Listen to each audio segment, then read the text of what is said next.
It is an unfortunate fact here in the United States. 50% of all marriages end in divorce. That's half. Often financial problems are to blame. However, the battle over money often only gets worse as couples divorce. Joyce Hillary is our legal analyst. And Joyce, when you're dealing with divorce and money, I can imagine that's a very difficult set of scenarios to deal with. Absolutely, absolutely. So let's talk a little bit about how in this day and age of electronics, is it making it more difficult to find hidden assets and complicating the procedure? This is a new age now. It used to be years ago when people were getting divorced, attorneys would have to sift through documents, credit card receipts, telephone bills, things of that nature.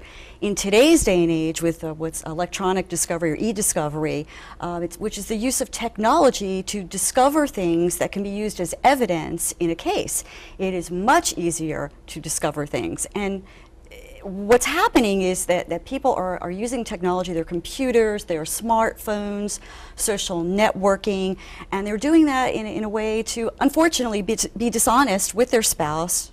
But electronic technology is helping keep people more honest, so to speak, not just with money, but for other issues as well, perhaps infidelity. Yes, yes. But I think the thing that, I just want to say up front that it's a very sad commentary that this even exists. And, the experts will say that, the first thing you want to do when you talk about divorce to people is really to encourage them to communicate with each other. Unfortunately, these situations do exist.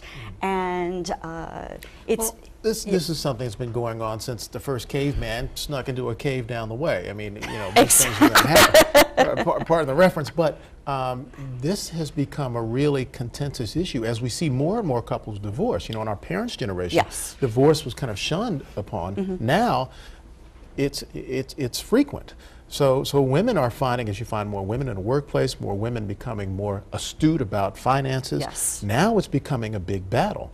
From a legal standpoint, though, how are you seeing a difference in the way women are coming at the divorce scenario? Well, I think, they feel perhaps more empowered now because they feel they have more information, more access to information. Now, of course, the thing to realize that, now there's a difference between snooping, for instance, going into a password-protected account of your spouse and getting information, because information obtained illegally is not admissible in court.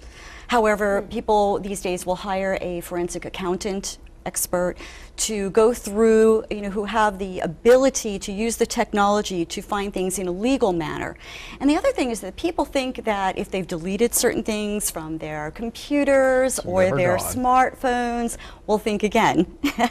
The point is that, perhaps if there isn't a moral compass that is guiding people, beware to the people who are being dishonest, because these things will be found out. There's web surfing history, the cell phone records, and people are being they're blatantly using social networking, putting things out there. If you're using shared devices. Exactly. Yeah. Exactly. Well, what do you do if you suspect your spouse is being dishonest? Because people are entitled to what they're entitled to by the law. Absolutely. If you suspect dishonesty, what do you do? Well, the first thing is to go to the spouse and to try to have a conversation with them. Unfortunately, that doesn't always work, because in a perfect world... That's why they're getting divorced, perhaps. In a perfect world, everyone would be honest, but this is not a perfect world.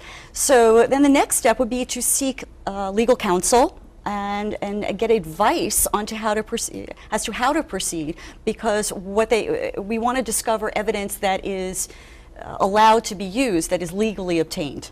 So if you're caught being dishonest, what are the ramifications, even on children? Well, this is, let me just back up for a second, because I'm also I'm a trained mediator. I've trained in divorce mediation, and that just brings to mind that what people unfortunately don't realize is that while they're getting divorced and while tempers may be flaring, they still have children. They brought the children into the world. The children did not ask to be here. I would like to implore people to realize that they still have to parent their children. And it hurts their children to see them fight, to see them disagree, to be contentious with each other. And it's a horrible burden for a child who's having his or her family break up. Legally speaking, go ahead. Well, this has raised an interesting question. Do children have any legal standing in a divorce procedure? It really it depends on what in terms of what we're talking about. You know, they might have a say perhaps in, if they're older children, what the visitation schedule might be. What about assets then? Not really. It's really between the parents, their lawyers, and the adults of the matter. Bottom line, though, you want to be as honest as possible. Absolutely. That way, each side can get what they're entitled to. Right. Thus, as positive a benefit. Right. Not as we wrote in our T's. It's hard on your wallet, perhaps, as opposed to the heart. Absolutely. That is so true. Yeah, and there's the old saying, it's cheaper to keep her.